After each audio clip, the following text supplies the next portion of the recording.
আসসালামু আলাইকুম। আপনারা অনেকে আছেন যারা মায়াজাল বিবর্তন ও এমকে অফিসিয়ালের মতো অদ্ভুত টাইপের ভিডিও তৈরি করেন। বাট ওই ইউটিউবারগুলা তাদের ভিডিও আকর্ষণীয় করার জন্য যে ব্যাকগ্রাউন্ড মিউজিকগুলা ইউজ করে আপনারা ওইগুলো খুঁজে পান না। আজকের এই ভিডিওটি সম্পূর্ণ দেখলেই আমি আপনাদেরকে বলে দেব ওই ব্যাকগ্রাউন্ড মিউজিকগুলা কোথা থেকে ডাউনলোড করবেন। সো সম্পূর্ণ ভিডিওটি কন্টিনিউ করুন এবং আমি এক এক করে আপনাদেরকে ব্যাকগ্রাউন্ড মিউজিকগুলা দেখিয়ে দিচ্ছি এবং লাস্টের দিকে বলে দেব এই মিউজিকগুলা আপনি কোথা থেকে ডাউনলোড করতে পারবেন। So let's start it.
Mobile থেকে যে কোনো ব্রাউজার ওপেন করবেন এবং সার্চ বারে গিয়ে লিখবেন studio.youtube.com।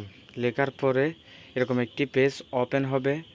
ওপেন হওয়ার পর আপনি নিচের দিকে অডিও লাইব্রেরি দেখতে পাবেন। অডিও লাইব্রেরিতে ক্লিক দিবেন। ইউটিউব অডিও লাইব্রেরিতে ক্লিক দেওয়ার পর এখানে আপনি মিউজিকগুলো দেখতে পাবেন এবং মিউজিকগুলো সার্চ বারে লিখে সার্চ করে ডাউনলোড করে নিতে পারবেন।